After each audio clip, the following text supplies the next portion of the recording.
Very good morning. जागो लाहौर में आप सबको खुशामदीद। मैं हूं आपकी होस्ट नूरुल सहर। उम्मीद करती हूं आप सब ठीक होंगे, खैरियत से होंगे और आपने आज के दिन का आगाज़ बहुत ही प्यारी मुस्कुराहट के साथ किया होगा। व्यूअर्स, 10 मई 2025 दुनिया की तारीख का वो दिन जब हमेशा दुनिया की तारीख बदल के रह गई। अपने से कई बड़े और ताकत के नशे में अंधे दुश्मन को यूं बहादुरी से धूल चटाई और फिर ग्रीन पासपोर्ट को जो इज्जत इस दिन के बाद मिलने लगी वो फिर आज तक बढ़ ही रही है और इंशाल्लाह आगे भी बढ़ेगी। आपने, दुनिया ने इस दिन के बाद फिर हम सब ने देखा कि पाकिस्तान खित्ते की ताकत के तौर पर ऐसा सामने आया कि दुनिया भर के डिफेंस माहिरीन ने पाक फौज की इस स्ट्रैटेजी और जंगी बढ़तरी की दास्तान को बतौर मिसाल के तौर पर स्टडी करना शुरू कर दिया। पाक फ़िज़ाइया की बढ़तरी, पाक फौज की क़यादत की बहादुरी, इसकी तारीफ दुनिया भर ने की और फिर सबने देखा कि पाकिस्तान एक ऐसी इलाकाई ताकत के तौर पर उभरने लगा कि अमरीकी सदर हो या फिर दीगर दुनिया के सरबराहाने मुमलिकत, इन सब ने पाकिस्तान को संजीदगी से लिया। और कई ऐसे लम्हे आए जब पाकिस्तान को दुनिया भर के फोरम्स पर ख़ास मकाम मिलता देखकर बाइख्तियार दिल से निकल रहा था कि या अल्लाह तेरा शुक्र है। पाकिस्तान के लिए एक नई इब्तिदा 10 मई को हुई थी। आज इसकी इंतहा इस्लामाबाद में देखने को मिल रही है। पूरी दुनिया रिपोर्ट करने इस्लामाबाद में मौजूद है और ये रिपोर्ट हो रहा है कि पाकिस्तान ने एक पूरी तहजीब को बचा लिया, अपने मुस्लिम बहन भाइयों को बचा लिया। जी हाँ, पाकिस्तानी किरदार की तारीफ पूरी दुनिया कर रही है और आज फिर एक नई तारीख रकम होगी। टीवी स्क्रीन्स पर जो मंजर कल रात से नशर हो रहे हैं वो नाकाबिले बयान है। यानी ये वो खुशी और एक्साइटमेंट है जो हम लाहौर में भी महसूस कर रहे हैं। तो सोचा क्यों ना आज हम भी इस प्लेटफॉर्म से बताएं कि पाकिस्तान हमेशा जिंदाबाद रहेगा। अब वो वक्त भी दूर नहीं कि हम भी दुनिया के तरक्की याफ्ता कौमों के साथ पुरएतमाद खड़े नजर आएंगे। मेरी तरफ से आज का पैगाम सब देखने वालों के लिए है कि अपना वीकेंड भरपूर तरीके से मनाएं, खुश रहें, खुशियां बांटें और शुक्रिया पाकिस्तान हरगिज़ कहना ना भूलें। व्यूअर्स, ये था हमारा आज का एक खूबसूरत सा पैगाम आप सबके लिए। और आगे बढ़ते हैं अपने पहले सेगमेंट की जानिब और आज हम बात करेंगे बड़े इंपॉर्टेंट टॉपिक पर, होम स्कूलिंग पर। आजकल तालीम के तरीक़ों में तेज़ी से तब्दीली आ रही है और इन्हीं बदलते हुए ट्रेंड्स में एक अहम टॉपिक होम स्कूलिंग भी है। कुछ वालिदैन इसे एक मौसर तालीमी निज़ाम समझते हैं जहाँ बच्चा अपने घर के महफूज माहौल में अपनी रफ्तार और दिलचस्पी के मुताबिक सीख सकता है, जबकि कुछ एक्सपर्ट्स के नज़दीक स्कूल का माहौल बच्चों की समाजी तरबियत, मुकाबला करने की सलाहियत और वसी एक्सपोजर के लिए नहायत इंपॉर्टेंट होता है। इसी हवाले से कई अहम सवालात जन्म लेते हैं। क्या होम स्कूलिंग वाकई एक मौसर तालीमी निज़ाम है या नहीं, और इसमें वालिद और वालिदा का क्या किरदार होना चाहिए। चूँकि वालिदैन अपने बच्चों को सबसे बेहतर जानते हैं, तो क्या वो वाकई इनकी दिलचस्पी और सलाहियत के मुताबिक तालीम दे सकते हैं। पाकिस्तान जैसे माशरे में क्या होम स्कूलिंग अमली तौर पर मुमकिन है। आज के इस सेगमेंट में हम इसी हवाले से बात करेंगे। मेरे साथ मौजूद है रज़ाउर रहमान साहब। अस्सलाम वालेकुम, कैसे हैं आप? वालेकुम अस्सलाम, मैं बिल्कुल ठीक हूँ। बहुत शुक्रिया आपके बुलाने का। You welcome sir. अच्छा सर, होम स्कूलिंग की हम बात कर रहे हैं तो बताएं, क्या ये वाकई एक मौसर तालीमी निज़ाम है? जी, अगर इसको कहा जाए कि हाँ हो सकता है, चांसेस हैं, लेकिन ये डिपेंड करता है कि आपने किस तरह और किन लोगों ने होम स्कूलिंग करनी है। क्या वालिदैन पढ़े लिखे हैं? क्या वालिदैन के पास उसको बच्चे को पढ़ाने की तरबियत मौजूद है? क्या वालिदैन को बच्चे की साइकोलॉजी समझ आती है? क्या वो करिकुलम डिज़ाइन कर सकते हैं अपना, और क्या वो घर का टाइम टेबल बना के उसको मैनेज कर सकते हैं? तो इसका जवाब है जी हाँ, आप कर सकते हैं। और ये जो मॉडर्न स्कूलिंग हमारी अभी चल रही है, ये तो इंडस्ट्रियलाइजेशन के दौर से शुरू हुई। उससे पहले तो हम होम स्कूलिंग ही करते थे। बिल्कुल ऐसे हमारे आबाओ अजदाद जो है वो होम स्कूलिंग ही की जाती थी। और उसको अगर देखें, उसमें भी होम स्कूलिंग में हम अभी भी पार्टिसिपेट कर रहे हैं। हम बच्चों को कुरान पाक घर ही पढ़ाते हैं, हम बच्चों को होमवर्क भी घर ही कराते हैं। स्कूल एक पार्ट बन गया एजुकेशन का, क्योंकि स्कूल में जैसे आपने बताया कि वहाँ पे आपको एक सोशलाइजेशन मिलती है, वहाँ पे एक स्ट्रक्चरल माहौल मिलता है और एक एटमॉस्फेयर दिया जाता है। तो ये सब चीज़ें भी बच्चे की लाइफ के लिए, साइकोलॉजी के लिए बड़ी इंपॉर्टेंट हैं। और जो आज से कोई 50-100 साल पहले देखें तो होम स्कूलिंग तो एक आम रवाज था, लोग घरों में करते थे। डिपेंड ये करता था, बचपन में भेजते थे बल्कि गाँव के वो तरबियत हासिल करके आए। हम देखते हैं अरब में भी ये चीज़ होती थी। दूसरी जगहों पर भिजवाते थे ताकि वहाँ का जो एटमॉस्फेयर है और वहाँ का जो एक एक्सपीरियंस है वो हासिल करें। और उसी की कॉपी आज भी हम करते हैं। हम अपने बच्चों को दूसरे ममालिक में भेजते हैं, कैडेट स्कूल्स में भेजते हैं, या किसी और शहर में कोई ऐसे स्कूल्स होते हैं जिनका नाम बेहतर है या जिनकी ट्रेनिंग बेहतर है, वहाँ भिजवाया जाता है बच्चों को। बिल्कुल ऐसे। अच्छा, ये बताएं कि इसमें पेरेंट्स का क्या रोल होना चाहिए, वालिद का रोल भी बताएं और वालिदा का भी। देखिए, होम स्कूलिंग जो है ये बेसिकली तो डिपेंड तो करती है पेरेंट्स के ऊपर ही। पेरेंट्स पढ़े लिखे हैं, अंडरस्टैंडिंग है उनको बेसिक पेडागॉजी आती है, तो वो होम स्कूलिंग कर सकते हैं। अब ज़्यादा किरदार जो इसके अंदर है वो मदर का है, क्योंकि मदर पढ़ी लिखी हैं तो वो करेंगी, क्योंकि फादर के पास तो अपने जो इकोनॉमिकल मैटर्स हैं, माशी मामलात हैं, अपनी जॉब है, अपना बिजनेस है, उसको मैनेज करने के लिए टाइम की बहुत कमी है। तो रज़ा साहब, अगर दोनों ही काम कर रहे हो, दोनों ही जॉब्स कर रहे हो, दोनों ही बिजनेस कर रहे हो, तो फिर उन्हीं के लिए स्कूल बनाए गए हैं। स्कूल उन्हीं के लिए बनाए गए हैं क्योंकि वो कर नहीं सकेंगे। और आज वैसे ही कुछ आसानियां दे दी गई हैं। आज ऐसी आसानियां हैं कि आपके पास पूरा एक हाइब्रिड सिस्टम मौजूद है, आपके पास ऑनलाइन एजुकेशन मौजूद है, आपका ट्यूटर ऑनलाइन अवेलेबल है, आपका स्कूल ऑनलाइन अवेलेबल है, बहुत सारे टूल्स अवेलेबल हैं जिसके ज़रिए बच्चे पढ़ सकते हैं, बहुत सारे करिकुलम अवेलेबल है, ऑनलाइन अवेलेबल है जिसके ज़रिए बच्चे पढ़ सकते हैं। और इसके अलावा सबसे बड़ा उस्ताद यूट्यूब अवेलेबल है जो हर वक्त चैट जीपीटी भी एक उस्ताद है, बहुत बड़ा उस्ताद है। इस तरह के जितने AI टूल्स हैं ये सब उस्ताद हैं, ये सब अवेलेबल हैं। तो अब तो होम स्कूलिंग करना बहुत आसान है। देखिए नूर, जो हम बच्चा नर्सरी क्लास से मैट्रिक क्लास तक जब पढ़ता है तो मैंने उसको कैलकुलेट किया है, तकरीबन 18,000 घंटे वो स्कूल जाता है। अच्छा, 18,000 आवर्स जाने के बाद उसको एक मैट्रिकुलेशन का सर्टिफिकेट दिया जाता है कि आपने मैट्रिक कर लिया है। बिल्कुल। तो इतना लंबा अरसा, और मैट्रिकुलेशन की जो आप कह लीजिए बेसिक उसके जो रिजल्ट्स निकलते हैं या जो स्टूडेंट लर्निंग आउटकम्स आते हैं वो 18,000 घंटों के हिसाब से बहुत मिनिमम है, बहुत कम है।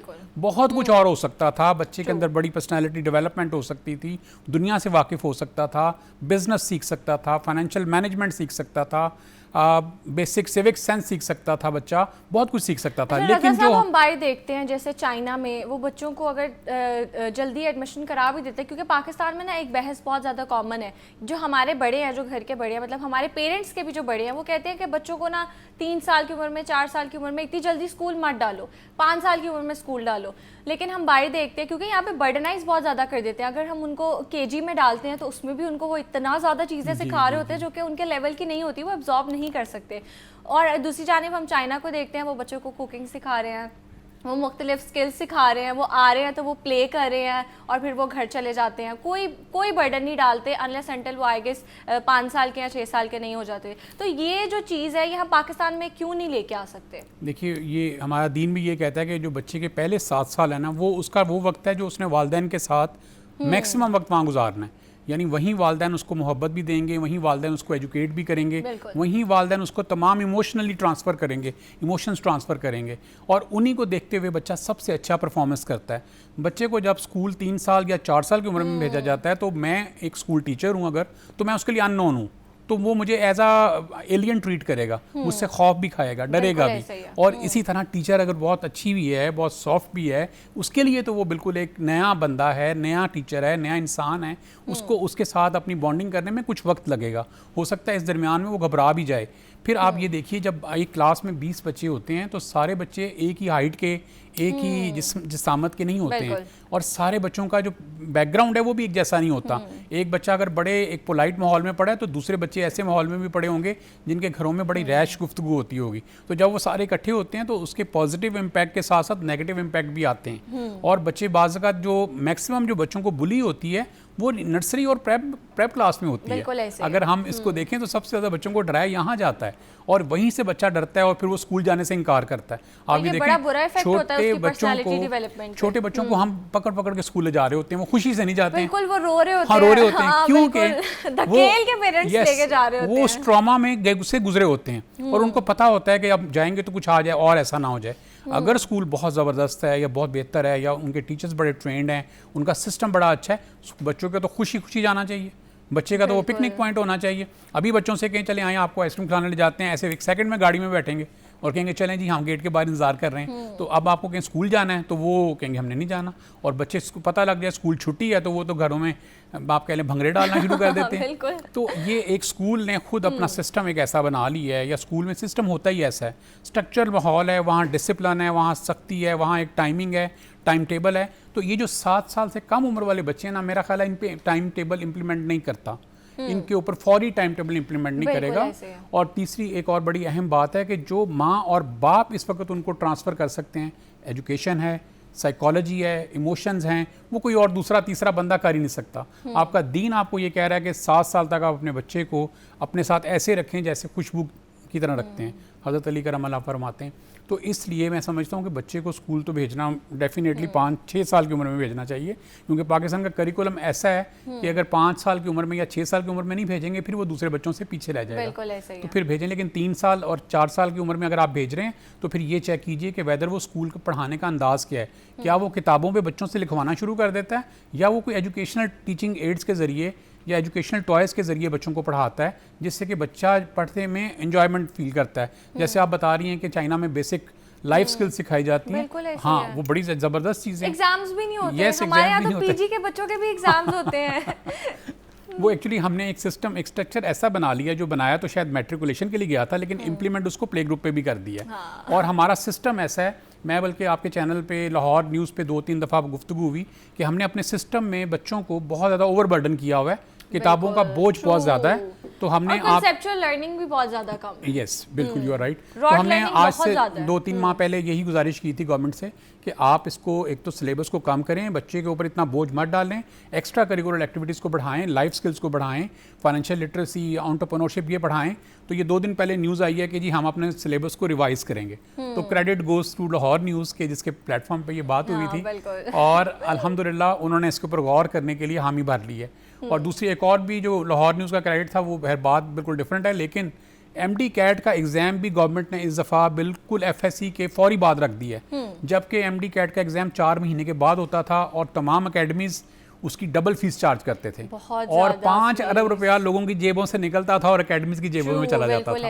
और ये इस प्लेटफॉर्म के ऊपर ये 10 दफ़ा बात हुई कि इसको ख़त्म करें, ये डबल चार्जिंग हो रही है, और पूरा उसका मैथ दिया गया, मैंने खुद दिया, और ये लाहौर न्यूज़ के प्लेटफॉर्म पे हुआ, तो वो भी अब ख़त्म कर दिया गया है। तो गवर्नमेंट जैसे आपने शुरू में उसका इंट्रोडक्शन कराया कि जी वो फ्लाई कर रही है और वो कुछ काम करना चाह रही है, वो नज़र भी आ रहा है जी, वो कर रही है। एक कॉलर ने हमें ज्वाइन किया, उनका भी सवाल लेते हैं। जी अस्सलाम वालेकुम। वालेकुम अस्सलाम। मैं सर से बात करना चाहता हूँ, पंजाबी में कर लूँ बात तो ठीक है? जी करें। अच्छा, जैसे चाइना में ना, चाइना में बनाते हैं चीजें, बच्चों को छोटी छोटी चीजें प्रैक्टिकल बनाने का तरीका भी सिखाते हैं। अगर वो हमारे पाकिस्तान में भी सिखाएं, पाकिस्तान तरक्की भी करेगा और बच्चों को भी सीखने का मौका सही मिलेगा। जी अच्छा, मोहम्मद आरिफ साहब पत्तोगी से हैं, एक छोटे शहर से हैं। आप देखिए, उन्होंने कहा मैं पंजाबी में बताने की कोशिश करता हूँ, यानी एक सादा फहम आम इंसान है, लेकिन उनको ये पता है कि क्या बच्चों को पढ़ाएंगे तो बच्चों का सेंस ऑफ ह्यूमर बेहतर होगा। पता है स्किल सिखाने हैं छोटी उम्र में। एक और बात मैं माजरत चाहता हूँ अगर कोई चीज़ मुझे गलत लगे आरिफ साहब को भी, कि देखें आरिफ साहब भी उस बैच से पढ़े हुए हैं जहाँ इतना कुछ नहीं डिलीवर किया गया, किताबें यही थी रट्टे वाली, ये उन्होंने भी रट्टा लगाया, हमें भी रट्टा लगाने पे मजबूर किया गया। यानी वो पढ़ने के बाद आज चाइना का मॉडल देख के समझ रहे हैं कि चाइना का मॉडल बेहतर है, हमें ऐसे पढ़ाना चाहिए।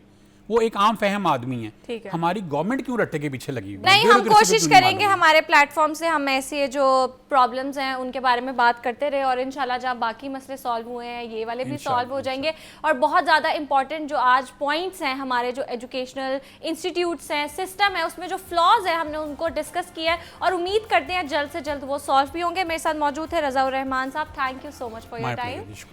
अब यहाँ लेंगे एक ब्रेक के बाद दोबारा मिलते हैं।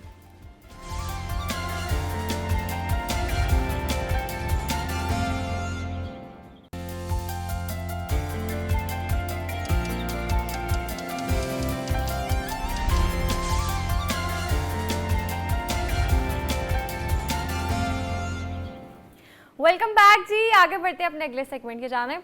और आज के तेज रफ्तार दौर में सेहतमंद रहना एक चैलेंज बन चुका है, खासतौर पर जब बात हो हमारी रोज़मर्रा की खुराक और स्नैक्स की। अक्सर हम भूख मिटाने के लिए ऐसी चीज़ों को चूज़ कर लेते हैं जो वक्ती तौर पर तो मज़ा देती हैं मगर सेहत के लिए बहुत ज़्यादा नुकसानदेह साबित हो सकती हैं। और आज के इस खास सेगमेंट में हम न्यूट्रिशनिस्ट से जानेंगे कि हेल्दी स्नैक्स कौन से होते हैं और इनके इस्तेमाल से जिस्म को क्या फ़ायदे हासिल हो सकते हैं, और साथ ही शेफ़ आपको दिखाएंगी मज़ेदार और आसान हेल्दी स्नैक्स की रेसिपीज़। मेरे साथ मौजूद है डॉक्टर ताबीन इरफान। अस्सलाम वालेकुम, कैसी हैं आप? वालेकुम अस्सलाम, मैं ठीक हूँ, आप कैसी हैं? अल्लाह का शुक्र। अस्सलाम वालेकुम सारा, कैसी हैं आप? वालेकुम अस्सलाम, मैं ठीक हूँ, आप कैसी हैं? अल्लाह का शुक्र। अच्छा डॉक्टर ताबीन, सबसे पहले तो बताएं कि हेल्दी स्नैक्स कौन से होते हैं, किसको हम कहते हैं हेल्दी स्नैक्स? क्योंकि हम तो पूरा दिन मंचिंग करते रहते हैं, अगर हमें कुछ भी भूख लगी हम बिस्किट्स खा लेंगे, निमकोस खा लेंगे, नाचोस खा लेंगे, वो तो खैर बेक्ड होते हैं, आई डोंट नो कि उनके ज़्यादा नुकसान होते हैं कि नहीं, और बाहर से हम चिप्स वगैरह ये पैक्ड फूड्स ये बहुत ज़्यादा खाते हैं। तो बताएं हेल्दी स्नैक्स क्या होते हैं? ओके, हेल्दी स्नैक्स की पहले कैटेगरीज हैं कि हम ये 2 टाइम दिन में ले सकते हैं। एक हमारे पास है मिड मॉर्निंग स्नैक की ऑप्शन और एक हमारे पास है मिड इवनिंग स्नैक की ऑप्शन। स्नैक का पर्पस ही यही है कि वो आपको उस टाइम पे फुलफिल करे जब आप बिगर मील्स नहीं ले सकते हैं और आपको क्विक एनर्जी का सोर्स चाहिए, क्योंकि आपका मूड जो है अपलिफ्ट करना है, आपको एनर्जी चाहिए, आपको अलर्ट होना है और उस टाइम पे आप फील कर रहे हैं कि मेरी एनर्जी लो हो रही है और कंसंट्रेशन लेवल भी ड्रॉप कर रहा है। सो यू वांट समथिंग जिससे आपकी उस टाइम पे एनर्जी अपलिफ्ट हो जाए। For example if someone is having a meal या ब्रेकफास्ट एट 7 AM, तो अब उसके बाद वो 12-1 बजे तक उसका प्रॉपर मील होगा, बीच में उसको भूख भी लग रही है, अब वो डोजी भी फील कर रहा है और उसको ऐसा लग रहा है कि मेरी एनर्जी लेवल्स भी ड्रॉप कर रहे हैं। So we need a snack not a meal. तो एक हमारे पास टाइम आ जाता है मिड मॉर्निंग वाला और एक आ जाता है मिड इवनिंग वाला, कि लंच और डिनर के मिड के अंदर जब आपका दिल कर रहा है कि आपने कुछ खाना है और वो बहुत ज़्यादा भी नहीं खाना कि आपका पेट जो भर जाए और आप फिर आप डिनर की तरफ ना जा सकें, और आपने वो बहुत कम भी नहीं खाना कि आपको भूख लग रही है लेकिन आपको फुलफिलिंग नहीं लग रहा। So if I am going to have a chocolate instead of a peanut butter bread, या फिर मैं खजूर के साथ पीनट बटर खा लेती हूँ, तो वो ज़्यादा फुलफिलिंग भी होगा, उससे एनर्जी भी मुझे अच्छी मिलेगी और मैं उसमें प्रोडक्टिव काम भी कर सकती हूँ। और अगर मैंने बहुत ज़्यादा कार्ब डोज कर लिया, मैं चॉकलेट खा ली, मैंने ब्राउनी खा ली, उसके बाद मुझे ज़्यादा नींद आएगी, मैं अलर्ट नहीं फील करूँगी, मुझे ऐसे फील होगा कि अब तो मुझे नींद आ रही है। तो पर्पस पहले आपने देखना है कि हम जो स्नैक खा रहे हैं उसके बाद वो जो हमारा पर्पस है वो फुलफिल हो रहा है या नहीं हो रहा। तो स्नैक की डेफिनेशन ही यही है कि जिसने आपको थोड़ा सा टाइम दे दिया है एनर्जी यूटिलाइज करने के लिए, आपका मूड अपलिफ्ट हो गया, एनर्जी भी मिल गई, कंसंट्रेशन लेवल अच्छा हो गया और आप अपने लंच तक अच्छे से जा सकते हैं। और लंच के बाद अगर आपने इवनिंग में लिया तो आप डिनर तक अपने अच्छे से रेस्क्यू कर सकते हैं कि हम डिनर तक जा सकते हैं। तो अगर उस टाइम पे अगर मैंने कोई ऐसा स्नैक ले लिया तो मैं फिर डिनर बहुत ऐसा खाऊंगी जो कि मैं माइंडफुली नहीं खा रही, बस मुझे खाना चाहिए।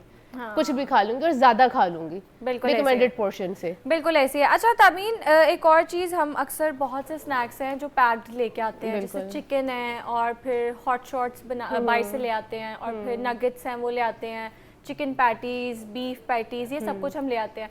लेकिन कुछ लोग ये चीज़ें घर में बनाते हैं, अगर उनको कोई किसी चीज़ की क्रेविंग हो रही हो तो एक तो बताते हैं अगर बहुत ज़्यादा अमाउंट में हम बहुत ज़्यादा मिकदार में हम कंज्यूम कर रहे हैं जो प्रोसेस फूड्स है तो उसके नुकसान क्या होंगे, और जो हम उनका ऑल्टरनेट घर में बनाते हैं उसको हम कैसे हेल्दी कर सकते हैं। ओके, अब प्रोसेस फूड में और जो हमारे पास आते हैं घर वाले फूड में थोड़ा सा डिफरेंस ये होता है कि वो रेडी टू ईट मील जो है वो इसीलिए ताकि वो हमारे टाइम को सेव कर सकें। फॉर एग्जांपल एक हाउस वाइफ है और एक वो जो जॉब पे जाती है पूरा टाइम, या डॉक्टर हैं या फिर वो प्रोफेशनल हैं और उनके पास टाइम ही नहीं है कि वो कुछ कुक कर सकें, तो instead of buying those option जो कि आपको कन्वीनियंट है वो हम उनको प्रेफर करते हैं कि अब KNN's का सोर्स हमें पता है कि वो अच्छे से बने हुए हैं, अच्छे जो ब्रांड्स के हैं उनको पता है कि हम उनकी प्रोसेसिंग अच्छी हुई है और उसमें इतने ज़्यादा प्रिजर्वेटिव्स ऐड नहीं है, तो वो हम ले सकते हैं। पर हम वहाँ पे एक प्रॉब्लम आएगी कि उनका कुकिंग मेथड कैसे है। ठीक है, अब हम अपनी ये शेफ़ की तरफ चलते हैं और देखते हैं सारा आज क्या बना रही हैं आप हमारे लिए, बताएं सारा। आज मैं बना रही हूँ आपके लिए एक हेल्थी मतलब कहने की मील ही है मेरे पास भी। उसमें मैं एक सैंडविच बना रही हूँ, कॉकटेल और एक मिनी पिज़्ज़ा। ठीक है, मिनी पिज़्ज़ा और सैंडविच। तो कौन सा सैंडविच है, थोड़ा सा बताएं हमें। ये कॉकटेल सैंडविच है। इसमें जो मेरा चिकन है ना वो मैंने फजीता फ्लेवर में ग्रिल किया हुआ है। ठीक है, उसको मैरिनेट करके हम ओवन में बेक भी कर सकते हैं, पैन में भी बना सकते हैं। उसको ग्रिल करके मैं लेके आई हूँ तो कि we have to short time. और उसमें हमारे पास वेजीज़ होंगे जिसमें आइसबर्ग, कुकम्बर, कैप्सिकम, मशरूम्स, और एक जो मेरी अहम है समझे जिससे कि सैंडविच है वो है कॉकटेल सॉस। तो ये कॉकटेल सॉस से ही हम इस सैंडविच को सारा असेंबल करेंगे और उसके बाद एक छोटा मिनी पिज़्ज़ा बनाएंगे। चलें आप करें रेडी। डॉक्टर तबीन ये बताएं कि जैसे कि उन्होंने बताया हम घर में चीज़ों को ग्रिल करते हैं, बारबेक्यू भी कर लेते हैं, तो ये हेल्दी है? बिल्कुल बेस्ट है, ये हमारे लिए सबसे बेस्ट है कि हम ग्रिल ऑप्शंस पे जाएं, हम बेक्ड ऑप्शन पे जाएं। उससे ये होगा कि आपको ना तो कोलेस्ट्रॉल बढ़ने के चांसेस है, ना ही आपके ओबेसिटी के चांसेस है। तो एक हेल्दी स्नैक जो है उसको 150 से 200 कैलोरीज तक होना चाहिए। आप उससे एक्सीड करेंगे तो वो मील में कन्वर्ट हो जाएगा। तो हमारे जो कॉमन मील्स हैं उनकी कितनी होती हैं, 500-600 कैलोरीज के लिए होता है, तो हाफ इज़ लाइक 200 कैलोरीज तक हम लेंगे, तो दैट इज़ आवर स्नैक। इसमें आपके पास ऑप्शंस हैं कि कुछ लोग जो है बहुत हैवी नहीं खाना चाहते, चिकन सैंडविच नहीं खाना चाहते, तो वो फ्रूट्स खा सकते हैं। हम एक योगर्ट बाउल के अंदर नट्स ऐड करके, फ्रूट्स ऐड करके खा सकते हैं, फ्रूट चाट बना के खा सकते हैं। क्रीम ऐड ना करें उसको, क्योंकि उसको स्नैक ही रहने दें, मील ना बनाएं। ठीक है। फिर उसके बाद हम चना चाट खा सकते हैं। चना चाट नहीं बना सकते, आप रोस्टेड चनाज रख लें, आप वो खा लें। फिर उसके बाद हम लोग 2 खजूरें और उनके साथ हम आलमंड्स ले सकते हैं। तो हमारा पर्पस क्या है कि हमने प्रोटीन और फैट और कार्ब्स को इकट्ठे मिला के खाना है। सिर्फ कार्ब्स नहीं खाने। कार्ब्स खाएंगे तो आपको रोजी करेंगे, आपको दिल करेगा कि आप सो जाए, आपको फीलिंग ऑफ फुलनेस आती है। कार्ब्स से बहुत ज़्यादा एकदम से आप बिल्कुल ऐसे। तो डॉक्टर तभी हम प्रोसेस फूड्स की बात कर रहे थे कि हम देखते हैं इवनिंग में हमारा दिल किया चाय के साथ हम नगेट्स फ्राई कर लेते हैं, बच्चों को लंच में भी देते हैं। चिकन होता है टेंडर पॉप्स, वो बहुत ज़्यादा कंज्यूम करते हैं। तो मैंने आपसे पूछा था, एक तो इसका नुकसान बता दें और इसको हम हेल्दी तरीके से घर में कैसे बना सकते हैं। ओके, चिकन नगेट्स और जो चिकन पॉप्स है, अगर हम सिर्फ 2 या 3 खाएंगे ना, अगर उसको हम एयर फ्राई करके खा ले तो वो हमारे लिए कोई नुकसानदेह नहीं है। हम उनको डीप फ्राई करेंगे तो वो कैलोरीज ऐड ऑन हो जाएंगे, हमें नहीं पता कि उस एक नगेट ने कितना जो है ऑयल सोक किया है। बिल्कुल। तो ये हम जो कैलकुलेट नहीं कर सकते, हम उसको ये भी प्रिडिक्ट नहीं कर सकते कि वो कितनी देर ज़्यादा हमारे अंदर फैट लेके जा रहा है और कितना अब्जॉर्ब कर रहा है। तो अगर हम नगेट्स को या KNNs के जितने भी ऑप्शन हैं या कोई भी ब्रांड के ऑप्शन है, हम उसका नाम नहीं लेते हैं, तो अगर हम एयर फ्राइड कर लेते हैं या बेक कर लेते हैं तो वो हमारे लिए एक हेल्दी सोर्स बन सकता है प्रोटीन का। उसमें प्रोटीन भी आपको मिल जाएगी और वो आपका स्नैक ऑप्शन भी कवर कर लेगा। अब ये देखना कि हमने खाना कितना है, क्वांटिटी मैटर करती है और क्वालिटी मैटर करती है उस फूड की।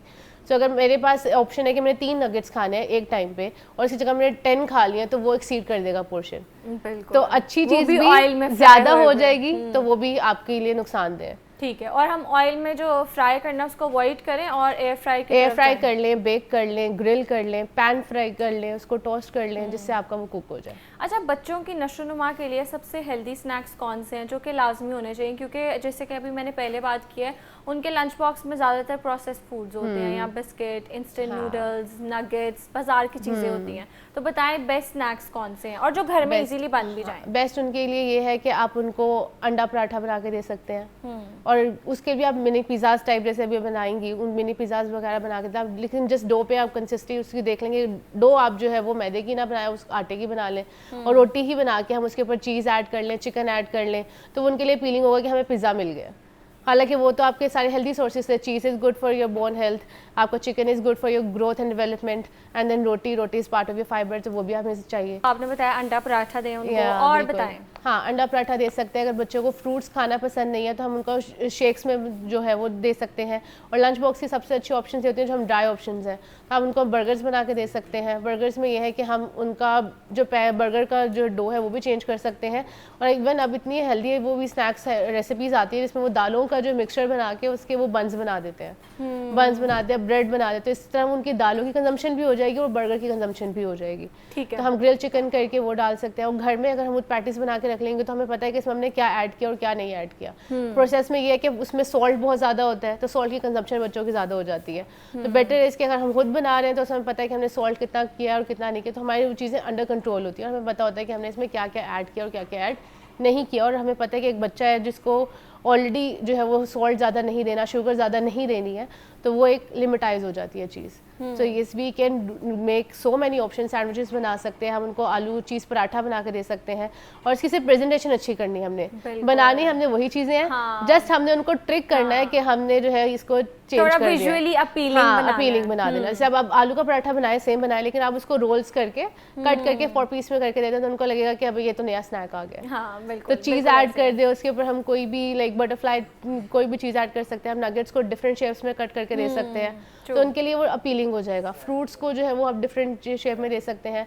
आप इवन वेस्टर्न कंट्रीज में देखें कि वहाँ पे लंच बॉक्स का इतना कॉन्सेप्ट है कि आप बाहर भी जाएंगे ना तो वेजिटेबल्स कट हुई आपको मिलेंगी पैकेट्स के अंदर। बिल्कुल ऐसे ही है। किसी भी शॉप में जाएंगे तब यहाँ पे हमारे पास है वेजिटेबल देख के सारे बच्चे मुंह बना लेते हैं कि वेजिटेबल्स ये और तो हम उनको नहीं जो खाएंगे। स्कूल में लंच मिलते हैं उसके अंदर फ्रूट्स भी होते हैं, Vegetables और भी उनके होती अंदर हैं, वेजीज भी होती हैं, और उनके अंदर चीज मिल्क भी होती होता है। मिल्क, बिल्कुल ऐसे ही है। तो ये हमारे पास ये भी ऑप्शन है कि स्कूल्स में लंच बॉक्सेस वाला सिस्टम ऐसा ऐड कर दिया जाए या स्कूल में ही चीज़ें ऐसी मिले जिससे बच्चों को पता ही ना हो कि ये चीज़ अवेलेबल है। बिल्कुल। अच्छा, शुगर की आपने बात की है कि बच्चों को किस हद तक हम शुगर दे सकते हैं, क्योंकि अक्सर बच्चों को बहुत ज़्यादा क्रेविंग होती है मीठे की, वो बहुत ज़्यादा खाते भी हैं और पेरेंट्स उनको दे भी देते हैं, फिर उनको कैविटीज़ भी हो जाती हैं और मुख्तलिफ मसाइल होते हैं, तो इस हवाले से बताएं। बच्चों को शुगर हम जितनी ज़्यादा देते हैं वो बच्चे बहुत ज़्यादा हाइपर एक्टिव हो जाते हैं और बहुत इरिटेटेड रहना शुरू कर देते हैं। उनको उस cranky हो टाइम जाते पे हैं। क्रैंकी भी हो जाते हैं और उस टाइम पे उनको वो चीज़ चाहिए ही चाहिए जैसे मर्जी हो जाए। तो वो उनका जो है उस टाइम पे और जो आप बड़ों उनकी में ये activities चीज़ होती देखें- है वो शुगर की वजह से तो नहीं होती? नहीं वो तो वैसे उनके टेम्परामेंट्स होते हैं, mood swings. Yes temperament issues की वजह से हो सकती ठीक है। तो लेकिन हाँ बच्चों को अगर हम बहुत अर्ली एज में हाई शुगर कंटेंट के फूड दे देते हैं उनको डायबिटीज़ के भी चांसेस ज़्यादा हो जाते हैं, प्लस ओबेसिटी के चांसेस ज़्यादा हो जाते हैं, कैविटीज़ के चांसेस ज़्यादा हो जाते हैं, इनके डेंटल कैरीज बहुत ज़्यादा हो जाते हैं। उसके अलावा ये है कि जो बहुत ज़्यादा शुगर खाने से फिर आप वो वाले फूड अवॉइड करते हैं जिनसे आपकी ग्रोथ एंड डेवलपमेंट में जो आपकी हेल्प कर रहे होते हैं। तो आपको सिर्फ क्रेविंग उन्हीं की होगी जहाँ से आपको बहुत ज़्यादा जो ऐसी चीज़ें प्रोसेस फूड्स मिलेंगे, और आप प्रोटीन को भी अवॉइड करेंगे और जो आपके न्यूट्रिएंट्स हैं दूध दही इन चीज़ों को अवॉइड करेंगे जो कि आपकी उस टाइम पे ग्रोथ के लिए बहुत ज़्यादा नेसेसरी बिल्कुल है। ऐसे है। अच्छा डॉक्टर तबीन, कुछ बच्चों को ना चीनी खाने का बहुत शौक होता है और वो चीनी बहुत ज़्यादा खाते हैं और मीठा मांगते भी हैं, फिर उनको नहीं दो तो वो बहुत ज़्यादा रोते हैं और जिद भी करते हैं। तो बताएं उनको हम कैसे डील कर सकते हैं और चीनी का हेल्दी ऑल्टरनेट क्या हो सकता है? ठीक है, हम उनको स्टीविया ऑल्टरनेटिव फॉर्म में दे सकते हैं। स्टीविया इज़ प्लांट शुगर, तो इसके अंदर कैलोरीज भी कम होती ही नहीं है, 0 कैलोरीज होती हैं, और वो एक अच्छा ऑल्टरनेटिव सोर्स है कि अगर आप देख लें कि उसको हमने बहुत कम अमाउंट में यूज़ करना होता है और आपको थोड़ा सा हल्का सा बिटर टेस्ट आता है लेकिन ऐसा ऐसा यूज हो जाते हैं। तो हम जितने भी स्नैक्स बना रहे हैं जैसे डार्क चॉकलेट के स्नैक्स बना के उसमें हम वो ऐड कर सकते हैं, और अगर हम चॉकलेट का कुछ भी बना रहे हैं तो हम स्टीविया की केक्स बना रहे हैं तो हम स्टीविया यूज़ कर सकते हैं।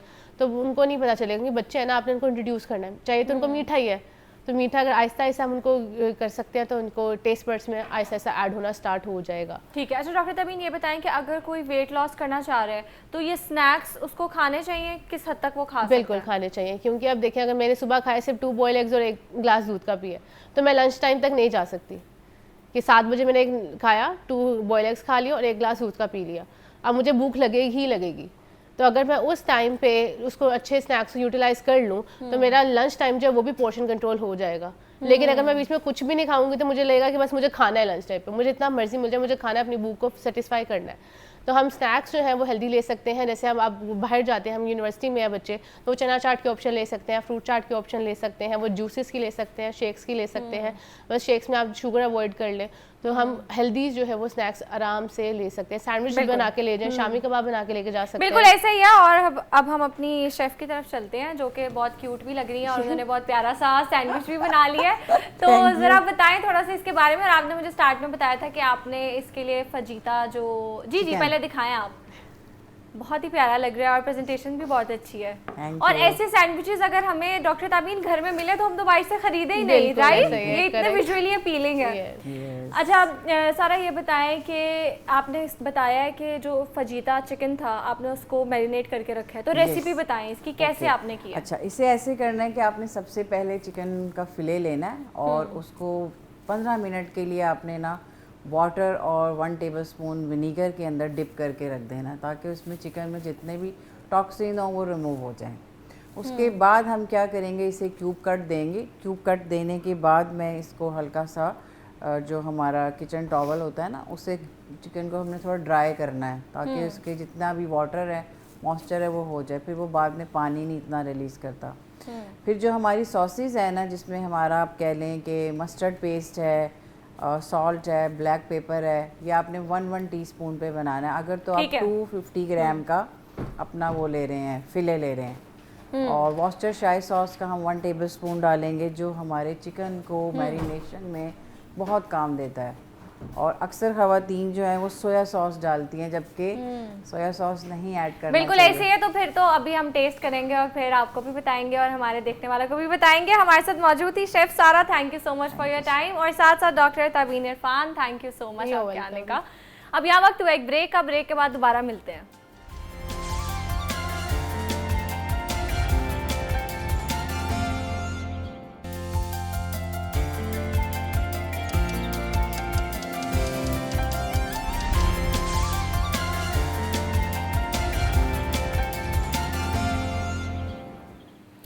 वेलकम बैक जी। आगे बढ़ते हैं और रात को पेट्रोलियम मसनूआत की कीमतों में कमी की गई है और इस हवाले से मजीद जानेंगे कि आइंदा दिनों में भी मजीद कमी देखने को आएगी। हमारे साथ मौजूद हैं अब्दुल कादिर मदनी, उनसे मजीद जानते हैं। जी अब्दुल कादिर। बिल्कुल, वफाकी हुकूमत की जानिब से पेट्रोलियम मसनूआत की कीमतों में कमी की गई है, जिसमें पेट्रोल जो है 12 रुपये फ़ी लीटर तक कम किया गया, जबकि डीज़ल की कीमत में 135 रुपये फ़ी लीटर तक कमी की गई है।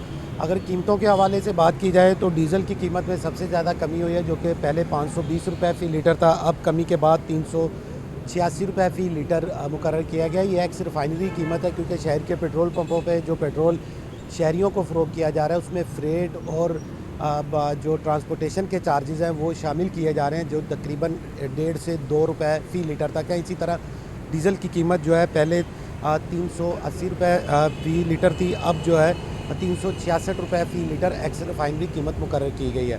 डीज़ल की कीमतों में कमी की वजह से जो है वो जो अशिया खुरोनोश की नकलो हमल है या ट्रांसपोर्टेशन है उसमें खासा जो है फ़र्क पड़ेगा। इसके साथ साथ जो किराए हैं उसमें कमी होगी, लेकिन जो रोज़मर्रा इस्तेमाल के लिए शहरियों का सबसे ज़्यादा चंक जो इस्तेमाल करता है पेट्रोलियम मसनूआत में वो पेट्रोल है, और यही वजह है कि शहरी पेट्रोल की कीमतें 12 रुपये फ़ी लीटर तक कम होने पर जो है वो मायूसी का शिकार हैं, क्योंकि जो तवक्का की जा रही थी शहरियों की जानिब से, जो उम्मीद ज़ाहिर की जा रही थी वो यही थी कि 50 से 60 रुपये फ़ी लीटर तक पेट्रोल जो है वो सस्ता होगा, लेकिन हुकूमत की जानिब से 12 रुपये फ़ी लीटर की कमी की गई है।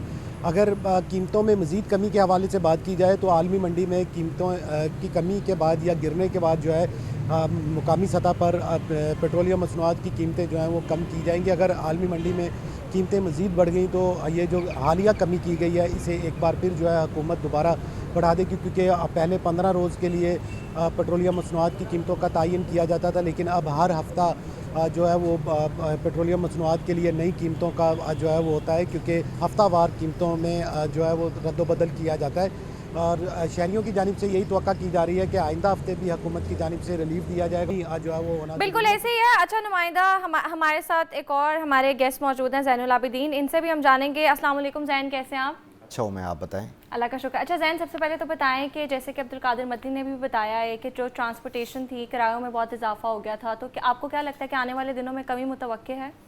देखें जी, गुज़िश्ता रात वज़ीर-ए-आज़म शहबाज शरीफ की तरफ से जो पेट्रोलियम मसनूआत की कीमतों में कमी की गई और ख़ास तौर पर डीज़ल के निर्खों में एक बड़ी कमी की गई, जो कि तकरीबन 135 रुपये है। लास्ट अगर देखा जाए तो जैसे ही मशरक़ वुस्ता में ये जंग की सूरत हाल पैदा हुई तो तब से लेके अब तक 2 मरतबा डीज़ल की कीमत में इजाफ़ा किया गया और ऑलमोस्ट 95% जो डीज़ल प्राइसेस हाइक है वो देखने को मिला।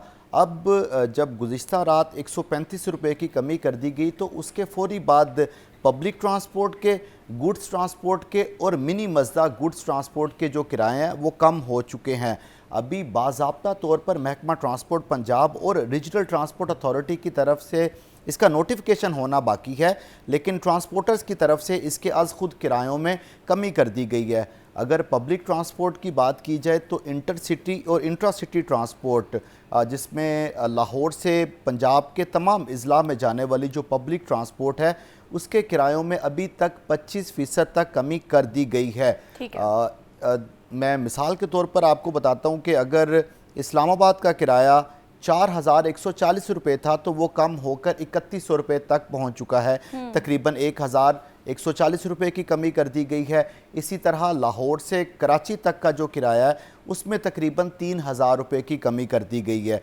तो इस तरह ये वो पेट्रोलियम मसनूआत का डायरेक्ट इफ़ेक्ट है जो कि आम आदमी पर या आम पैसेंजर पर पड़ता है। उसके बाद दूसरी चीज़ होती है गुड्स ट्रांसपोर्ट और मिनी मज़दा ट्रांसपोर्ट। जिस तरह अभी आप अब्दुल कादिर साहब से पूछ रही थी कि जो कमोडिटीज़ हैं या जो वेंडर्स प्राइसेस बढ़ा देते हैं और कमोडिटीज़ की प्राइस में इजाफा हो जाता है, तो उसमें मेन फैक्टर गुड्स ट्रांसपोर्ट का होता है, क्योंकि ऐसा तो नहीं है कि हर जो पंजाब का ज़िला है वो ख़ुद कफ़ील है। लाइक हम लाहौर में आलू भी खुद ही उगाते हैं या हम टमाटर भी खुद ही यहाँ पे प्रोड्यूस करते हैं, तो अल्टीमेटली उसके लिए एक फ्रेट रिक्वायर्ड होती है दीगर शहरों से, दीगर मंडियों से लाहौर में और दीगर शहरों में ले जाना पड़ता है। तो गुड्स ट्रांसपोर्ट के किरायों में भी कमी कर दी गई है और गुज़िश्ता रात जब वज़ीर आज़म शहबाज शरीफ साहब ख़िताब कर रहे थे तो उन्होंने इसमें इसी चीज़ को हाईलाइट किया कि हम लोगों की ज़रूरत को मद्देनज़र रखते हुए और जो इन्फ्लेशन रेट जिसकी तवक्को की जा रही थी कि इजाफ़ा होगा, उस पर काबू पाने के लिए हम डीज़ल के निर्खों में कमी कर रहे हैं। तो गुड्स ट्रांसपोर्ट जिसमें बड़े व्हीलर्स हैं या बड़े जो ट्रैक्टर्स हैं, उनके जो फ्रेट हैं उनमें 40% तक कमी की गई है और ये अब तक का सबसे कम होने वाला किराया 40% तक कमी कर दी गई है। फॉर इंस्टेंस लाहौर से कराची जो एक 12 व्हीलर ट्रॉलर एक सफ़र का 1 लाख रुपया चार्ज करता था, अब वो कम होकर 60,000 रुपये तक पहुंच चुका है। इसी तरह जो छोटे शहरों में गुड्स ट्रांसपोर्ट के लिए गाड़ियां इस्तेमाल होती हैं जिनको मिनी मज़दा बोला जाता है, उस मिनी मज़दा के किरायों में भी 25% तक कमी कर दी गई है। तो जहां ये इस वक्त मशरक़ वुस्ता की सूरत हाल के बाद दुनिया के 195 ममालिक सब की नज़रें आज के दिन पाकिस्तान के ऊपर हैं और 192 ममालिक पाकिस्तान की तरफ देख रहे हैं, बाकी जो 3 है वो यहाँ पे बैठ के नेगोशिएशन कर रहे हैं। तो जहां पर कौम के लिए आज ये एक फखरिया मुकाम है, वहीं पर ये एक रिलीफ भी है। बिल्कुल ऐसे। अच्छा ज़ैन, जो सीएम पंजाब ने रिलीफ पैकेज का अनाउंस किया था जो ट्रांसपोर्टेशन है उन हजरात के लिए, तो बताएं क्या वो उनको मिल रही है? आपने बात की है क्योंकि आप फील्ड में मौजूद होते हैं। देखें जी, इसमें वज़ीर आला पंजाब की तरफ से जैसे ही ये लास्ट जो 3 अप्रैल वाला प्राइसेस हाइक आया पेट्रोलियम प्राइसेस में, उस वक्त जो गुड्स ट्रांसपोर्ट है उनके लिए 1 लाख रुपया और जो पब्लिक ट्रांसपोर्ट है उसके लिए 70,000 रुपया अनाउंस हुआ। लेकिन आपका सवाल बड़ा अहम है, तो वो उनको अभी तक रिलीफ नहीं मिला। अच्छा। उसकी वजह ये है कि गवर्नमेंट ने ये उजलत में फ़ैसले किए। गवर्नमेंट ने उससे पहले किसी तरह का कोई मैकेनिज़्म नहीं बनाया था।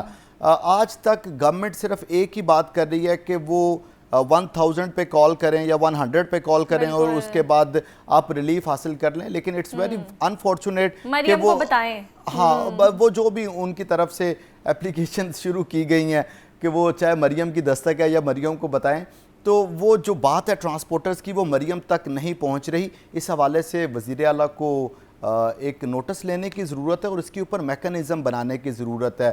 चीज़ों का ऐलान करने की हद तक चीज़ें बेहतर नहीं होती। चीज़ों को जब तक इम्प्लीमेंट की स्टेज पे ना लाया जाए तब तक रिलीफ नहीं मिल सकता। अभी भी जो गुड्स ट्रांसपोर्ट में या पब्लिक ट्रांसपोर्ट में रिलीफ है वो गवर्नमेंट की तरफ से 70,000 या 1 लाख की सब्सिडी के ऊपर नहीं, वो रिलीफ वो जो गवर्नमेंट ने पेट्रोलियम मसनूआत की कीमतों में कमी की उसके ऊपर रिलीफ है। अभी तक किसी तरह की ना कोई एप्लीकेशन मौजूद है, ना कोई मैकेनिज़्म मौजूद है, ना ये पता है कि किसको किस तरह जो रिलीफ है वो फराहम करना है। जबकि लास्ट नाइट प्राइम मिनिस्टर इस चीज़ का ऐलान कर रहे हैं कि हम अपनी सब्सिडी को बहाल रखेंगे। तो ये इस वक्त भी बहुत बड़ा फ्लॉ मौजूद है जिसके ऊपर काबू करने की ज़रूरत है। बिल्कुल ऐसे ही है, मैं भी कोशिश करूंगी, आप भी कोशिश कर रहे हैं, हमारा जो प्लेटफॉर्म है हम उससे आवाज़ उठाते रहेंगे और उम्मीद करते हैं जो गवर्नमेंट ऑफिशियल्स हमें देख रहे हैं वो इसको सीरियस लें और जल्द से जल्द काम मुकम्मल करें ताकि आवाम के कंधों पर मजीद बोझ ना आ सके। मेरे साथ मौजूद है Zainul Abidin, thank you so much for your time. आगे बढ़ते हैं अपने सेगमेंट की जानिब। और हम सब अपनी ज़िंदगी में चेंज चाहते हैं, तब्दीली चाहते हैं, हम कामयाबी, खुशहाली और अपने ख्वाबों को हकीकत बनता देखना चाहते हैं।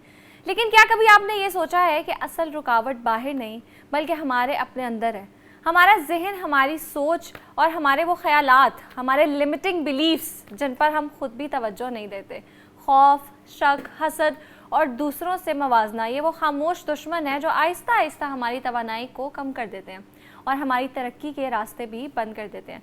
और फिर हम ये समझते हैं कि शायद किस्मत ने हमारा साथ नहीं दिया, लेकिन हकीकत ये है कि हम खुद अपनी कामयाबी को ब्लॉक कर रहे होते हैं। तो सवाल ये है कि क्या हम वाकई अपनी ख्वाहिशात को हकीकत नहीं बना पा रहे या हम खुद अपने जहन के कैदी बन चुके हैं? और आज के इस खास सेगमेंट में हम इसी मौजू पर बात करेंगे। मेरे साथ मौजूद है हिना फातिमा। अस्सलाम वालेकुम, कैसी हैं आप? वालेकुम अस्सलाम, अल्हम्दुलिल्लाह मैं बिल्कुल ठीक हूँ। आप कैसी हैं नूर? अल्लाह का शुक्र, मैं भी बिल्कुल ठीक हूँ। अच्छा हिना, जैसे कि अभी मैंने बात की है लिमिटिंग बिलीव्स, लोगों को इस बारे में नहीं पता कि हम खुद ही अपने आप को कैसे कैद कर लेते हैं और हमारे लिमिटिंग बिलीव्स होते हैं और हकीकत में वो चीज़ें एग्जिस्ट नहीं करती। तो सबसे पहले तो एक्सप्लेन करें कि लिमिटिंग बिलीफ्स होते क्या हैं। बेसिकली लिमिटिंग बिलीव्स ये होते हैं कि आप खुद ही एक बाउंड्री सेट कर देते हैं कि आप ये कर सकते हैं और ये नहीं कर सकते, ये हो सकता है और ये नहीं हो सकता। अब जो आपने बात की कि हमारा बिलीफ सिस्टम ही ये डिसाइड कर रहा होता है कि आउटकम क्या निकलेगी, इसमें साइकोलॉजी का एक मॉडल है, डैट इज़ CBT मॉडल, जिसको हम CBT थेरेपी भी बोलते हैं। यानी आप जो चीज़ें सोच रहे होते हैं, आपकी जिस तरह की सोच होती है उस तरह की फीलिंग्स आप जनरेट कर रहे होते हैं। अच्छा सोचेंगे, हैप्पी फीलिंग्स आएंगी, और जिस तरह की फीलिंग्स आएंगी वही काम करने को आपका दिल करेगा। अब जब वही काम आप करेंगे उसी तरह के आउटकम्स मिलेंगे। अगर आप ऐसे काम करेंगे जो आपको सुकून देंगे तो फिर आपको रिज़ल्ट भी पॉजिटिव मिलेगा। बिल्कुल ऐसी है। अच्छा, जैसे कि आपने बात किया कि जैसी सोच सोचेंगे वो ऑब्वियसली अगर कोई बंदा बहुत ज़्यादा नेगेटिव हो ना, उसके पास बैठ के आपको पता चल जाता है। और ऑब्वियस हम एक वाइब्रेशन, एक फ्रीक्वेंसी जो कि लोगों को यूजुअली नहीं पता, उनको ये लग रहा होगा मैं एलियन कॉन्सेप्ट है ये बातें कर रही हूँ, लेकिन this is true, this is real. Let me explain, बाकी हिना जो है वो इसको बेहतर एक्सप्लेन कर पाएंगी। क्या हम जो है ना अलग अलग वाइब्रेशंस होती हैं हमारी, अलग अलग फ्रीक्वेंसीज होती हैं। तो जब हम बहुत ज़्यादा नेगेटिव होते हैं, बहुत ज़्यादा लो होते हैं ना, तो हम वैसे लोगों को अट्रैक्ट करते हैं, हम वैसे एक्सपीरियंसेस को अट्रैक्ट करते हैं। और जैसे जैसे हम खुद पे काम करते हैं, सेल्फ लव आता है हमारे अंदर और हम अपने आप को पॉजिटिव करते हैं, तो हमारी जो वाइब्रेशन है वो भी हाई होती है, तो हमें यूनिवर्स वैसी चीज़ें देता है। तो ये ज़रा लोगों को आसान अल्फाज में समझाएं। ओके, यहाँ पे दो कॉन्सेप्ट आते हैं। पहला कॉन्सेप्ट होता है नेगेटिव थिंकिंग का, और दूसरा कॉन्सेप्ट आता है कि आप वही चीज़ें अट्रैक्ट कर रहे हैं जो आप चाह रहे हैं, जिसको आप मैनिफेस्टेशन भी। अब हर चीज़ मतलब लोगों को ये नहीं पता that you can manifest everything and anything, सिर्फ आपको अपनी वाइब्रेशन हाई करनी है। ऐसा ही है। सबसे पहले हम यहाँ पे एक कॉन्सेप्ट समझ लेते हैं, that is negative thinking. Negative thinking एक प्रॉपर पैटर्न है। ऐसा नहीं है कि आपने कुछ नेगेटिव सोच लिया, इट्स अ प्रॉपर पैटर्न। यानी समटाइम्स ऐसा होता है कि 10 अच्छी चीज़ें हैं लेकिन उसमें से एक थोड़ी सी चीज़ कोई ख़राब हो गई है, आप उसके बारे में सोचना स्टार्ट हो गए हैं। या समटाइम्स ऐसा होता है कि कोई चीज़ कम नेगेटिव हुई है लेकिन आप उसको बहुत ज़्यादा कैटास्ट्रॉफिक थिंकिंग में ले जाते हैं, उसको बहुत ज़्यादा एग्जैजुरेट करके सोचना शुरू कर देते हैं। ये कॉन्सेप्ट आता है नेगेटिव थिंकिंग का। अब जिस तरह से आपने बात की, हम जो चीज़ें सोच रहे होते हैं उस तरह से होना स्टार्ट हो जाती हैं, जिसको अक्सर लोग मैनिफेस्टेशन भी बोलते हैं। मैनिफेस्टेशन का कॉन्सेप्ट ये होता है कि आप जो सोच रहे हैं आप वैसा फील करना स्टार्ट कर देते हैं। आप जब वैसा फील करना स्टार्ट कर देते हैं, आपके ब्रेन का एक सिस्टम एक्टिवेट हो जाता है जिसको RAS भी बोलते हैं, रेटिकुलर एक्टिवेटिंग सिस्टम। ये सिस्टम सिर्फ उन चीज़ों पे फोकस करता है जिन चीज़ों को आप सोच रहे होते हैं। बिल्कुल। फॉर एग्जांपल, शो पे आने से पहले अगर मैं ग्रीन कलर के बारे में सोच रही थी ना, तो आपके यहाँ पे इस सेट पे आने के बाद मेरी नज़र सबसे पहले ग्रीन चीज़ों पे जाएगी। उसकी रीज़न सिर्फ इतनी सी होती है कि मेरा जो रेटिकुलर एक्टिवेटिंग सिस्टम है वो उस टाइम पीक पर है। मैं सिर्फ वो चीज़ें फोकस करूँगी जिस बारे में मैं सोच रही होंगी। मैनिफेस्टेशन भी बिल्कुल इसी तरह से होती है, या जो चीज़ें हम अट्रैक्ट कर रहे होते हैं वो बिल्कुल ऐसी होती हैं कि हमारा ब्रेन सिर्फ वो पॉसिबिलिटीज़ हमारे सामने क्रिएट करता है जिस पे हम फोकस कर रहे होते हैं। Exactly, and you attract what you fear. ऐसा ही है बिल्कुल। और जिस चीज़ से आप सबसे ज़्यादा डरते हो वो चीज़ हो जाती है क्योंकि उसकी प्रॉपर साइंस है। आप जिन चीज़ों से डर रहे होते हैं ना, आप कंटिन्यूसली उन्हीं के बारे में सोच रहे होते हैं, फिर आपकी वैसे ही फीलिंग्स जनरेट हो रही होती हैं, फिर आप उनको मैनिफेस्ट कर लेते हैं। मैनिफेस्ट इसी तरह से करते हैं कि जब आपकी फीलिंग्स क्रिएट हो रही होती है ना, ऑटोमेटिकली आपकी लाइफ में वो पैटर्न्स बनना स्टार्ट हो जाते हैं। आपका फोकस ही सिर्फ उन चीज़ों पर रहता है जो चीज़ें आपकी उस सोच को सही साबित कर रही होती हैं। और अगर इसको लोग नहीं मानते, कुछ लोग जो कहते हैं वो सही नहीं है, तो इस्लाम भी हमें बताता है कि मतलब इस्लाम में भी ये चीज़ है कि तुम अल्लाह ताला से जैसा गुमान रखोगे वैसा ही पाओगे। इसीलिए अल्लाह ताला बार बार फरमाते हैं कि मुझसे हमेशा अच्छे की उम्मीद रखो। पॉजिटिव थिंकिंग, जब हम बात करते हैं ना कि पॉजिटिव सोचें, और आजकल हम उसे थोड़ा सा मॉडिफाई कर रहे हैं कि रैशनल होकर सोचें, तो वो चीज़ें सिर्फ इसीलिए हैं क्योंकि आप जो सोच रहे होते हैं आप वैसा फील भी कर रहे होते हैं और वैसे ही पैटर्न अपनी लाइफ में जनरेट करते चले जाते हैं। बिल्कुल। ये अच्छा हिना, ये बताएं कि क्या ये सच है अगर किसी की वाइब्रेशन बहुत हाई है और वो नेगेटिविटी को अवॉइड करता है और वो नहीं पसंद करता कि वो लोगों के साथ बैठे और वो जो एक अजीब सी डर्टी गॉसिप्स होती हैं या फजूल बातें वो करें, तो व्हेन ही और she sits in that company तो वो उससे अनकंफर्टेबल होता है, उससे जो है बहुत ज़्यादा इरिटेट होता है और उसकी जो एनर्जी है वो एक्सचेंज होना शुरू हो जाती है और वो बहुत ड्रेन्ड फील करता है। बिल्कुल ऐसे ही यहाँ पे जो आप बात करेंगे ना एनर्जीज़ की, ये कॉन्सेप्ट भी होता है और इसकी प्रॉपर साइंस भी है। कि जब आप ऐसी सिटिंग में बैठते हैं ना जो सिटिंग आपके अकॉर्डिंग नहीं होती, या वहाँ पे ऐसी बातें हो रही होती होती हैं, आपका ब्रेन जिन चीज़ों को पसंद नहीं करता, तो ऐसे हार्मोन्स रिलीज़ होना स्टार्ट हो जाते हैं जो आपको बार बार ये बताते हैं कि जिस जगह पे आप बैठे हुए हैं वो जगह आपके लिए कंफर्टेबल नहीं है। आप कंफर्टेबल फील नहीं ना जब कर रहे होते हैं, तो फिर आपकी वो फीलिंग्स फ़ौरन से बाकी लोगों को भी अक्सर दिखने लग जाती हैं। खुद तो आप फील करते ही करते हैं कि मैं इस जगह के लिए नहीं हूँ, खुद तो आपके ऐसे हार्मोन्स रिलीज़ हो ही रहे होते हैं, आपके न्यूरोट्रांसमीटर्स एक्टिव हो जाते हैं, फील करते हो, मतलब थ्रेटन फील करते हो कि जल्द से जल्द आपको इस जगह से जाना है। बिल्कुल ऐसा ही है। यहाँ पर भी मैं एक चीज़ क्लियर कर दूँ कि हमारा जो ब्रेन है ना, बेसिकली वो डिज़ाइन ही इस तरह से हुआ हुआ है कि उसे बहुत जल्दी पता चल जाता है कि कौन सी चीज़ उसके लिए ख़तरा है। बिल्कुल ठीक है, वो बहुत जल्दी इस चीज़ को जांच लेता है। बिल्कुल इसी तरह से अगर हम कहें कि 10 चीज़ें थीं, 10 चीज़ें पॉजिटिव थीं, एक चीज़ बीच में से नेगेटिव थी, हमारा ध्यान उस नेगेटिव चीज़ की तरफ ही क्यों गया? उसकी रीज़न ये होती है कि जो नेगेटिव चीज़ है ना वो हमारे ब्रेन को ख़तरा लग रही होती है, तो हमें ख़तरे का बहुत जल्दी पता चल जाता है कि ये वो चीज़ है जो हमें नुकसान दे सकती है। तो नेगेटिव चीज़ों की तरफ इंसान का जो रुझान जाता है ना, उसके पीछे की साइंस ही यही है कि हमारा ब्रेन जो है वो बहुत जल्दी डेंजर जोन में चला जाता है, उसको बहुत जल्दी पता चल जाता है कि ये चीज़ मेरे लिए ख़तरा है। नेगेटिविटी को इंसान ख़तरे के तौर पे देख रहा होता है, इसीलिए उसका फोकस जो है वो बहुत जल्दी नेगेटिव चीज़ों की तरफ चला जाता है। बिल्कुल ऐसे है। अच्छा हिना, ये बताएं कि अगर कोई बंदा बहुत ज़्यादा उसकी नेगेटिव थिंकिंग है, एक तो कुछ लोगों के अपने कंट्रोल में नहीं होती कि अगर वो एकदम से एक्सट्रीम पे पहुंच जाते हैं, छोटी सी चीज़ होती है उसको इतना एग्जैजरेट कर करके वो उसके जो है ना, वो जो बिल्कुल वर्स्ट केस सिनेरियो है ना, ऐसा ही है, हर चीज़ के वर्स्ट केस सिनेरियो में चले जाते हैं। और दूसरा, हम इसको कंट्रोल कैसे कर सकते हैं, क्योंकि कुछ लोगों के अपने बस में नहीं है, तो हम इसको कैसे कंट्रोल कर सकते हैं? बेसिकली आपने लाइफ में कुछ भी ऐसा करना है ना जो पॉजिटिव होगा या जिसका आपको अच्छे रिजल्ट्स मिलेंगे, आपको उसमें एफर्ट्स तो करनी ही पड़ेंगी। आपने जो बात की उसका रीज़न पे पहले बात कर लेते हैं। पहली तो इसकी बायोलॉजिकल रीजंस आ जाती हैं कि हमारा ब्रेन जो है वो नेगेटिविटी की तरफ ज़्यादा जल्दी अट्रैक्ट हो जाता है। दूसरी इसकी शुरुआत तब होती है जब बच्चा होता है इंसान, और उसको सराउंडिंग्स में ही नेगेटिव चीज़ें सुनने को मिल जाती हैं, कंपैरिजन हो रहा है उसका, या कहीं उसको डिग्रेड किया जा रहा है, तो वहाँ पर नेगेटिविटी की तरफ उसका माइंड जो है वो डाइवर्ट हो जाता है, नेगेटिव चीज़ों की तरफ वो ज़्यादा जाना शुरू हो जाता है, ज़्यादा कंपैरिजन करने लग जाता है या जलन फील करना स्टार्ट हो जाता है।